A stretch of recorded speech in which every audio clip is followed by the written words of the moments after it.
So we're here at Lift 2013. Nice to be back. Nice to be back in Geneva. You like here? Yeah. Yeah.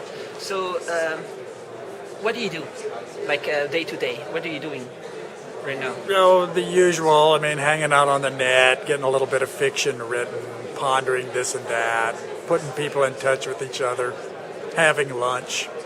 Exercise is good. So, what do you say is going on right now in the world? Is that a big question? Well, it was snowing outside and we had some kind of bizarre air raid alarm, but that's very Geneva. And I was walking around Geneva. I enjoy these kind of random wanderings around cities. It's a place I've been many times. People say it's dull. It's less dull than Brussels. If you don't live here all the time, it's actually quite interesting. And so, what's going on in Silicon Valley? Or what's going on in Europe? Or I don't know what to ask. Sorry. Well, I do this thing called State of the World on the Well, where I'm asked this question once a year, and just a year I was like, we were like trying to name all the people who were having a really good time, because we're in the midst of a depression, and most people aren't having a really good time, especially anybody under 30 who's got it about as bad as young people have had in at least 50 years. So 3D printing guys are having a pretty good time. And there's some people in Turkey who are having a pretty good time. It's kind of livelier than you would think. I mean, things are bad in Turkey, but compare them to Syria, right? It's like you think things are great when like the guys next to you who you don't like very much are kind of a total mess.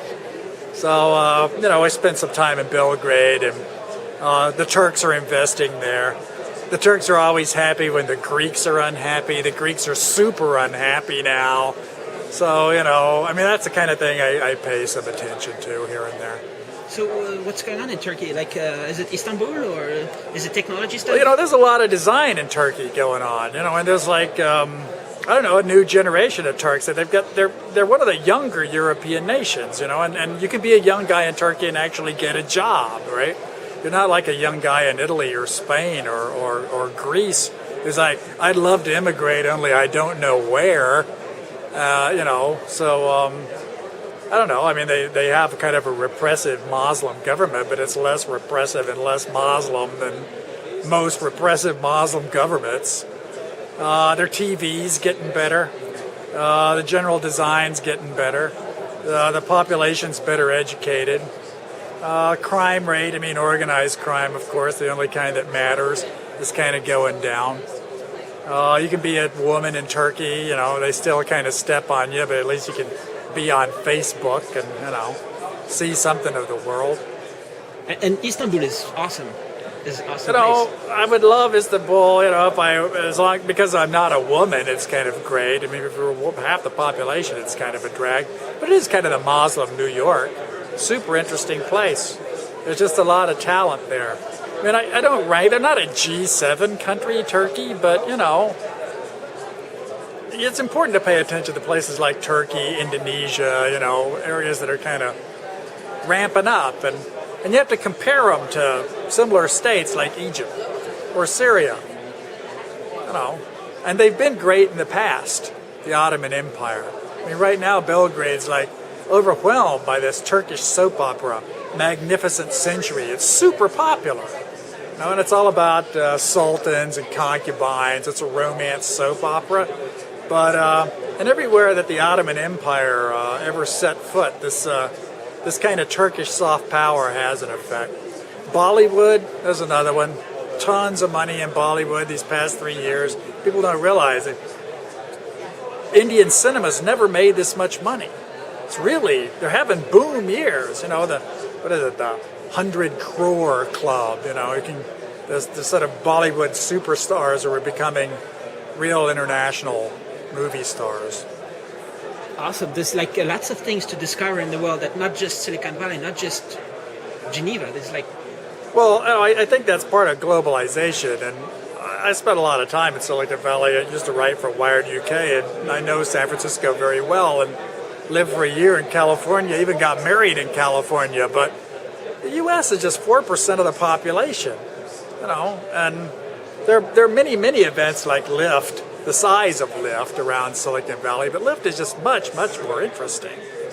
And the variety of people who are here and, different takes on matters. It's not as dynamic as Silicon Valley. You can't put together a company in a week in Europe, but Europe's a very various area, and it's super interesting to have like an Icelandic political activist show up and tell you what really went on in the ground. So, what's it called? Google invested in this Singularity University Yes. and all that stuff. Is this happening? Like, what's called evolution of man is accelerating or something like that? I'm a singularity skeptic, but I'm not really surprised to see super rich guys throwing a lot of money at weird ideas. I mean, it isn't just Google and the singularity. It's stuff like major donors of the Republican Party who like own gambling dens in Macau, who are like buying the U.S. It's mogul activity, super common in Serbia and Russia and Turkey, to tell the truth, everywhere, really. Berlusconi's all like that. Guy got huge amounts of money. If he decided to say, oh, we're going to have like an Italian private space agency thing, people would be just like, where's the money come from? Oh, I'll pay for it myself. Along with my harem of leggy starlets. That's just how the world has become. Do you think that the Silicon Valley is gonna pop the bubble, or there's no bubble? I mean, Apple stock is going down. Stuff. There's a lot of people bubbles. getting nervous. People are always burying the Californians. I mean, their politics are really pretty bad. The state politics in California are really bad because they've got this kind of gerrymandered gridlock, which is very typical of U.S. politics generally. But they're very inventive people. I mean, they're very intelligent and also very mystical. So it's never a good idea to count out the Californians. They're not always at the top of their game, but the west coast of the U.S. is an important place, and it's full of Europeans. In fact, there's a lot of Europeans who just go to Silicon Valley or even Los Angeles and contribute a lot there. That's friendly toward immigration. So when can we read your next publication? I got one out on Amazon right now. It's like my first e-book. It's a romance novel. I decided, write a romance book instead of sci-fi books all the time. You can give it a try if you want. But you could follow me on Twitter. You can read the blog. I've got a Tumblr now. Started a Tumblr this year. You can follow my Tumblr. Whatever. Don't feel obliged, It's really okay. You can come see me speak if you want.